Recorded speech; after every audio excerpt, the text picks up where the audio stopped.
Hello everyone, welcome back. कैसे हैं आप लोग? आशा करते हैं आप लोग बहुत अच्छे होंगे। डियर स्टूडेंट्स, आज के इस वीडियो में हम आपको अप्रेंटिसशिप और इंटर्नशिप के बीच का डिफरेंस समझाएंगे। डियर स्टूडेंट्स, अभी हाल ही फिलहाल में इंटर्नशिप पे काफ़ी ज़्यादा चर्चा हुई है और ये कहा जा रहा है कि पॉलिटेक्निक स्टूडेंट्स के लिए इंटर्नशिप कंपलसरी कर दी गई है। आई होप आप सभी लोगों ने इंटर्नशिप और अप्रेंटिसशिप वर्ड सुना ज़रूर से ज़रूर होगा। हो सकता है आपको इसके बारे में ज़्यादा जानकारी ना हो, तो डियर स्टूडेंट्स, अगर आप ये वीडियो देखते हैं तो आपको एक बेसिक नॉलेज अप्रेंटिसशिप और इंटर्नशिप का हो जाएगा और दोनों में डिफरेंस क्या है ये भी आप सभी लोगों को समझ में आ जाएगा। आइए डियर स्टूडेंट्स, आज के इस वीडियो को हम स्टार्ट करते हैं। सबसे पहले हम ये बात करेंगे अप्रेंटिसशिप क्या होता है।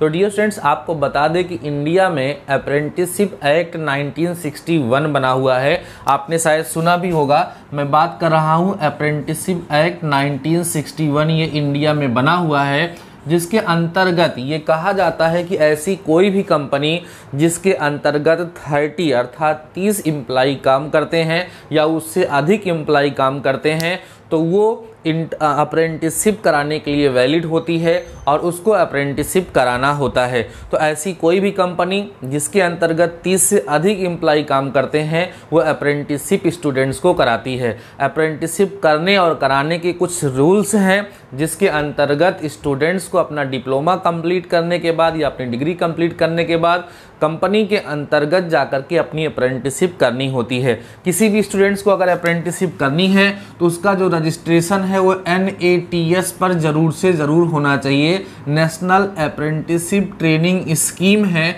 इसका पोर्टल बना हुआ है। आप गूगल पे सर्च करेंगे तो आपको पोर्टल मिल जाएगा, वहाँ पर आपको अपना रजिस्ट्रेशन करना होता है। जब आप वहाँ पर रजिस्ट्रेशन करेंगे तो आप ऐसी कंपनी जिसमें 30 से अधिक एम्प्लॉई है, अगर वहाँ अप्रेंटिसशिप की वैकेंसी है तो वहाँ अप्लाई करके या वहाँ बातचीत करके आप अप्रेंटिसशिप कर सकते हैं।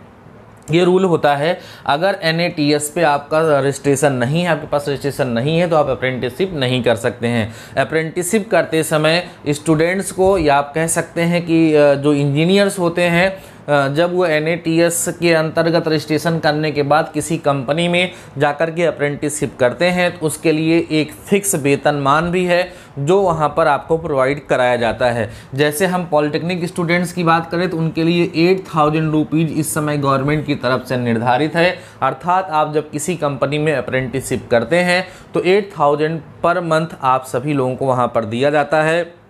अगर कोई डिग्री स्टूडेंट है, खासकर जैसे BTech वगैरह किए हैं, तो उनके लिए 9000 रुपीज़ का वहाँ पर प्रावधान किया गया है। बाकी अप्रेंटिसशिप में आपको वहाँ पर जिस कंपनी में आप काम करेंगे वहाँ के जो रूल्स हैं, रेगुलेशंस हैं, जो सिस्टम है, जिस सिस्टम पे कंपनी वर्क करती है, उन सारी चीज़ों के बारे में डिटेल में समझाया जाता है। अप्रेंटिसशिप नियम खासकर 1 या 1.5 साल का होता है। 1 या 1.5 साल अप्रेंटिसशिप करने के बाद आप सभी लोग किसी अच्छी कंपनी में जब जॉब करने जाते हैं तो उसका प्रेफरेंस आपको मिलता है, उसका लाभ आपको मिलता है और किसी अच्छी कंपनी में आप जॉब कर सकते हैं। ये डियर स्टूडेंट्स बेसिक नॉलेज मैंने आप सभी लोगों को बताया अप्रेंटिसशिप के बारे में। अगर आप अप्रेंटिसशिप के बारे में ज़्यादा डिटेल में जानना चाहते हैं तो हमने एक वीडियो बनाया है, आप यूट्यूब पे सर्च भी कर सकते हैं, apprenticeship by DD mathematical solution, या इस वीडियो के डिस्क्रिप्शन में लिंक है, वहाँ से जाकर के अप्रेंटिसशिप के बारे में आप डिटेल में जान सकते हैं। अभी कुल मिला के आपको शॉर्ट में मैंने बताया कि इंडिया अप्रेंटिसशिप एक्ट 1961 बना हुआ है,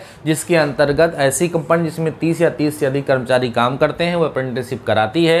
अप्रेंटिसशिप करने के लिए NATS पर स्टूडेंट्स को रजिस्ट्रेशन करना होता है। उस रजिस्ट्रेशन के माध्यम से अप्रेंटिसशिप कर सकते हैं। अप्रेंटिसशिप करते समय स्टूडेंट्स जो होते हैं उनको एक वेतनमान भी दिया जाता है। डिप्लोमा के लिए वो 8000 रुपीज़ इस समय निर्धारित है।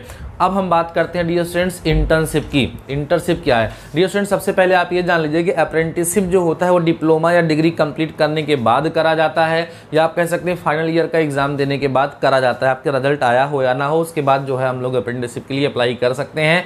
और इंटर्नशिप क्या होती है ये ध्यान लीजिए डियर स्टूडेंट्स। इंटर्नशिप जो है वो आपकी पढ़ाई के बीच में होने वाला प्रशिक्षण है। जैसे आप पॉलिटेक्निक कर रहे हैं या आप BTech कर रहे हैं, उस बीच में आपका कॉलेज ये कहता है, बीच में 1 महीने के लिए आपको कहता है कि 1 महीने में जा करके आप ये ट्रेनिंग करके आइए, किसी कंपनी में इंटर्नशिप करके आइए। अब इंटर्नशिप करते समय आपको कोई सैलरी नहीं मिलती है, इसका कोई गवर्नमेंट की तरफ से प्रावधान नहीं है। कंपनियाँ आपको थोड़ी बहुत सैलरी दे भी सकती हैं और हो सकता है आपको नहीं कहीं भी दें। ये जो इंटर्नशिप की ट्रेनिंग होती है ये खासकर जो है पढ़ाई के बीच में होती है और ये 1-1.5 महीने मैक्स टू मैक्स 2 महीने की होती है। हाँ, जब आप इंटर्नशिप करते हैं तो उस सिचुएशन में कंपनी के द्वारा आपको सर्टिफिकेट दिया जाता है कि इतने इतने समय तक इन्होंने हमारी कंपनी में इंटर्नशिप करी है और उसका भविष्य में आपकी जॉब के लिए फ़ायदा होता है और उसका काफ़ी ज़्यादा बेनिफिट होता है। उस 1 महीने के अंतर्गत जैसे आप सभी लोग ये सोचेंगे कि क्या हमें सिखाया जाता है, तो चाहे वो अप्रेंटिसशिप हो चाहे वो इंटर्नशिप हो, जब हम किसी कंपनी में जाकर के वर्क करते हैं, काम करते हैं, तो वहाँ पर उस कंपनी की जो वर्किंग प्रोसेस है, उसकी जो स्ट्रेटजी है, किस तरीके से क्या है, वो सारी बातें वहाँ पर बताई जाती हैं। कंपनी के वर्किंग स्कीम के बारे में बताया जाता है। कहने का मतलब ये है कि जो हम सभी लोगों ने अपनी पढ़ाई करी होती है उस पढ़ाई के बिहाफ पर हमको प्रैक्टिकल नॉलेज दिया जाता है। उस प्रैक्टिकल नॉलेज को हम सभी लोग यूज़ करके आगे चल के अच्छे से पढ़ाई जब किए रहते हैं तो कंपनी में जब हमें काम करने का मौका मिलता है तो हमारे पास प्रैक्टिकल नॉलेज भी होता है और हम सभी लोग अपनी बेहतर तरीके से वहाँ पर जॉब में परफॉर्मेंस कर पाते हैं। तो डियर स्टूडेंट्स, ये जो मैंने आप सभी लोगों के सामने डिस्कस किया ये बेसिक डिफरेंस था अप्रेंटिसशिप और इंटर्नशिप में। प्रत्येक डिप्लोमा स्टूडेंट को या इंजीनियरिंग डिग्री स्टूडेंट को प्रत्येक को इसके बारे में नॉलेज होना ज़रूरी है, क्योंकि अगर आपको अप्रेंटिसशिप और इंटर्नशिप का नॉलेज नहीं है तो शायद आप अप्रेंटिसशिप और इंटर्नशिप में पार्टिसिपेट नहीं करेंगे, अर्थात अप्रेंटिसशिप और इंटर्नशिप नहीं करेंगे, जिससे आगे चल के आप सभी लोगों को जॉब में समस्या हो सकती है। क्योंकि अप्रेंटिसशिप करने वाले जो स्टूडेंट्स होते हैं उनको जो है कुछ स्पेशल प्रॉफिट ज़रूर से ज़रूर मिलता है। अगर आप सभी लोगों को ये टॉपिक अच्छे से समझ में आ गया है डियर स्टूडेंट्स, तो कमेंट सेक्शन में कमेंट करके ज़रूर से ज़रूर बताइएगा। इसके अतिरिक्त अगर आपको अप्रेंटिसशिप और इंटर्नशिप से रिलेटेड किसी प्रकार की कोई प्रॉब्लम है, आपका कोई डाउट है, तब भी आप कमेंट सेक्शन में कमेंट जरूर से ज़रूर करेंगे। मैं आप सभी लोगों के प्रत्येक डाउट को क्लियर करने का पूरी तरीके से प्रयास करूँगा। इसके अतिरिक्त अगर आपको पॉलिटेक्निक से रिलेटेड कोई डाउट है, सेमेस्टर से रिलेटेड कोई डाउट है या किसी भी प्रकार का कोई डाउट पॉलिटेक्निक से रिलेटेड आप सभी लोगों के माइंड में आ रहा है, तो आप सभी लोग कमेंट सेक्शन में कमेंट करके अपने डाउट्स को पूछ सकते हैं। मैं आप सभी लोगों के डाउट्स क्लियर करने का ज़रूर से ज़रूर प्रयास करूँगा। ठीक है, आई होप आप सभी लोगों को पूरी तरीके से समझ में आ गया होगा, कहीं किसी प्रकार का कोई डाउट नहीं रहेगा। डियर स्टूडेंट्स, इस समय मॉर्निंग में 7 AM पर आपको रेगुलर एक वीडियो मिलेगा जिसमें आपको कुछ बेहतरीन जानकारी जानने मिलेगी। मतलब जो आप सभी लोगों के लिए जॉब पाने के लिए या अपने डिप्लोमा से रिलेटेड बहुत ही ज़्यादा इंपॉर्टेंट होगा। उन सारे टॉपिक के बारे में सुबह 7 बजे मैं आप सभी लोगों को एक वीडियो के माध्यम से अवगत कराता हूँ, बताता हूँ। तो ध्यान रखेंगे, सुबह 7 बजे नोटिफिकेशन जाए या ना जाए, एक इम्पॉर्टेंट वीडियो आपके अपने डीडी सर के द्वारा जो डीडी मैथमेटिकल सॉल्यूशन पर अपलोड होगा उसको ज़रूर से ज़रूर देखिए, अपने नॉलेज को बढ़ाइए, जिससे फ्यूचर में किसी प्रकार की कोई समस्या ना हो सके। आई होप आपको वीडियो पसंद आया होगा। डियर स्टूडेंट्स, अगर आप सभी लोगों ने अभी तक अपने टेलीग्राम चैनल को नहीं ज्वाइन किया है तो इस वीडियो के डिस्क्रिप्शन में मैं लिंक दे दूंगा, या आप टेलीग्राम पर जाकर सर्च कर लीजिए डीडी मैथमेटिकल सॉल्यूशन और अपने टेलीग्राम चैनल को ज़रूर से ज़रूर ज्वाइन कर लीजिए। वहाँ पर बहुत सारी लेटेस्ट अपडेट्स वगैरह मैं सेंड करता रहता हूँ जो आप सभी लोगों के लिए बेनिफिशियल रहती हैं। आई होप आप सभी लोगों को सारे टॉपिक क्लियर हो गए होंगे। बाकी डियर स्टूडेंट्स, आज के इस वीडियो में बस इतना ही। मिलते हैं नेक्स्ट टॉपिक के साथ, नेक्स्ट वीडियो के साथ। तब तक लिए शानदार रहिए और पढ़ते रहिए।